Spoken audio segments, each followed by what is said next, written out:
हाँ देखिए बेटा, ये ऑब्जेक्ट की वेलोसिटी है 10 मीटर पर सेकेंड पर एट एंगल ऑफ 60 डिग्री, और ये मिरर जा रहा है 5 मीटर पर सेकेंड से इस लाइन से 30 डिग्री एंगल पर।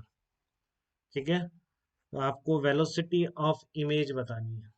Find out velocity of the image.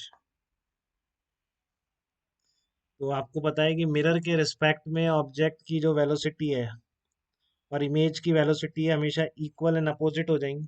अब ये मिरर है तो इसमें इक्वल हो जाएंगे, उसमें -v² बाई u² आ जाता था, इसमें v/u 1 हो जाएगा एक तरीके से।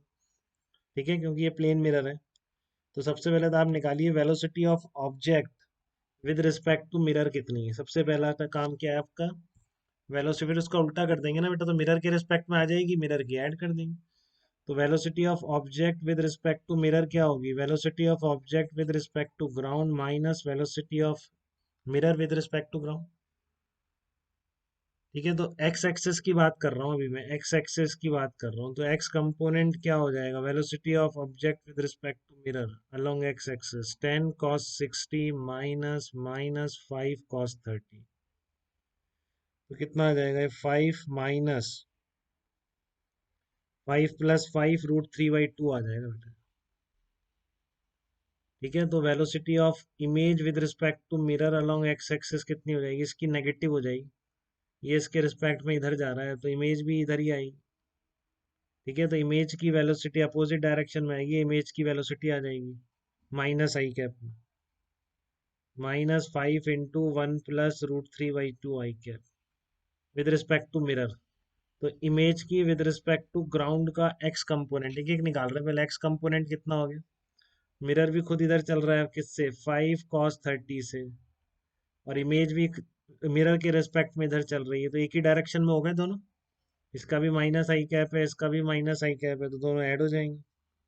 ठीक है, तो इमेज की विद रिस्पेक्ट कितनी आ जाएगी, -5 + 5 √3/2 +5 √3/2। तो ये आ गया -5 × 1 + √3।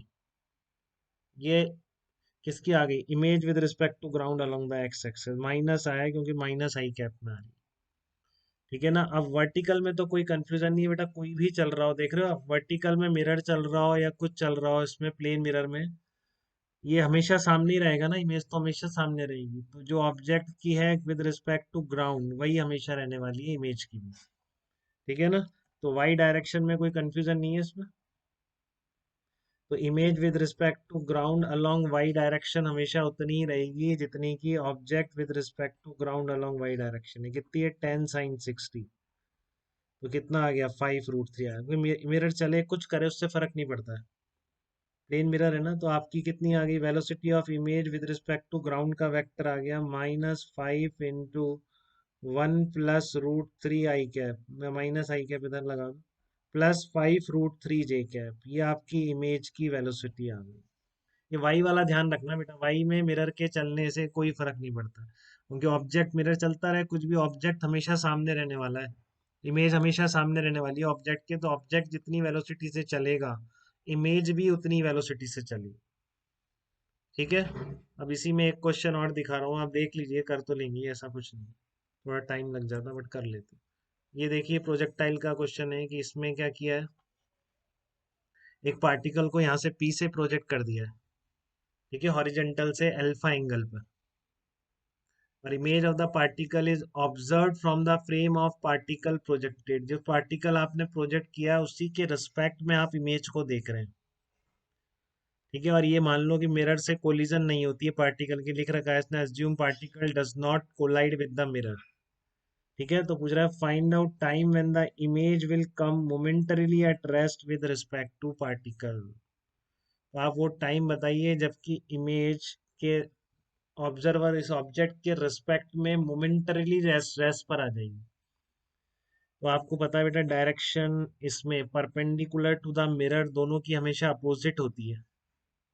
ठीक है, तो अगर परपेंडिकुलर कंपोनेंट वेलोसिटी का रहा इमेज या ऑब्जेक्ट का, तो फिर वो रिलेटिव वेलोसिटी जीरो नहीं हो सकती। ठीक है ना, तो आपके इसको जो कह रहा है कि मिरर के ऑब्जेक्ट के रिस्पेक्ट में इमेज की वेलोसिटी जीरो हो जाए, वो तभी हो सकती है जिस इंस्टेंट पर क्या हो गई, इसकी वेलोसिटी जो है ठीक है ना, ये कितना है, थीटा है, तो वेलोसिटी वेक्टर जो होगा मिरर के पैरेलल हो जाएगा। ठीक है ना, ये वो इंस्टेंट है जब इसका वेलोसिटी वेक्टर ऑब्जेक्ट का मिरर के पैरेलल हो गया बिल्कुल। मिरर भी थीटा एंगल पे था, और आपका ये जो वेलोसिटी वेक्टर है ये भी कितना एंगल पर हो गया, थीटा एंगल पर हो गया। तब इसकी जो परपेंडिकुलर कंपोनेंट है वो खत्म हो जाएगा ऑब्जेक्ट का। तो इमेज भी कैसे जाएगी, इमेज भी फिर उसी स्पीड से पैरेलल चल रही है। पैरेलल तो मैंने बताया आपको, मिरर के पैरेलल तो कंपोनेंट सेम होते हैं ऑब्जेक्ट और इमेज के। बट इस इमेज की ऑब्जेक्ट के रिस्पेक्ट में वेलोसिटी केवल तभी जीरो हो सकती है जब ऑब्जेक्ट की वेलोसिटी मिरर के पैरेलल हो जाए। जब तक ये वर्टिकल कंपोनेंट रहेगा, इमेज और ऑब्जेक्ट की रिलेटिव वेलोसिटी जीरो नहीं हो सकती, क्योंकि आपको पता है अपोजिट होती है, ऐड हो ही जाएगी। ठीक है, तो velocity of image with respect to oh, अगर ये जीरो करनी है तो only when object is moving, in plane mirror के केस में बात हो रही है बस, है ना, when object is moving parallel to plane mirror, when object is moving parallel to mirror, इस प्लेन मिरर के पैरेलल मूव कर रहा होगा तभी ऐसा हो सकता है। तो किस टाइम पर पैरेलली मूव करेगा वो निकाल सकते हैं।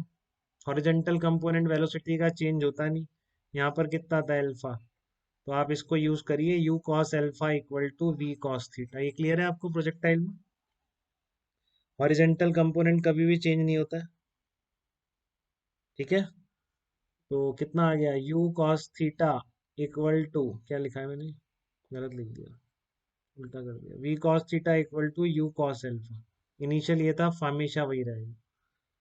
ठीक है, अब किस टाइम पर v की वैल्यू आ गई यहाँ पे, जब ये पैरेलल हो जाता है, वर्टिकल y डायरेक्शन में इक्वेशन लगा दीजिए, v equal to u plus a t, v equal to u plus a t, यहाँ पर कितना है, v sine theta equal to u sine alpha minus g t. तो t कितना आ जाएगा, v sine theta minus u sine alpha upon g. अब आप बस v की वैल्यू उठा के रख दीजिए, replace value from equation one, replace value from equation one, replace value of small v from equation one, answer आ जाएगा, टाइम आ जाएगा, सारे नोन की टर्म में आ जाएगा। ठीक है, थीटा अल्फा आपको गिवन थे, यू गिवन था। ठीक है ना, क्वेश्चन में गिवन था आपको थीटा अल्फा और यू, तो उसी की टर्म में आपका टाइम निकल के आ जाएगा कि कितनी देर बाद ऐसा होगा कि इमेज की velocity with respect to object zero हो जाएगी। जैसे कि आपने हॉरिजॉन्टल कंपोनेंट सेम कर दिया तो स्पीड आ गई, जब एंगल हॉरिजॉन्टल से थीटा होगा तो स्पीड इतनी हो जाएगी। फिर बाकी आपको टाइम निकालना है, तो वर्टिकल डायरेक्शन में इक्वेशन लगा दी, तो आप v की वैल्यू उठा के यहाँ रख दीजिए।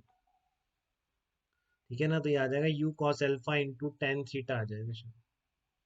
कितना आ जाएगा ये, v equal to u cos alpha upon cos theta, तो u cos alpha tan theta minus u sin alpha upon g आ जाएगा। ठीक है, तो यहाँ तक किसी को भी कोई भी दिक्कत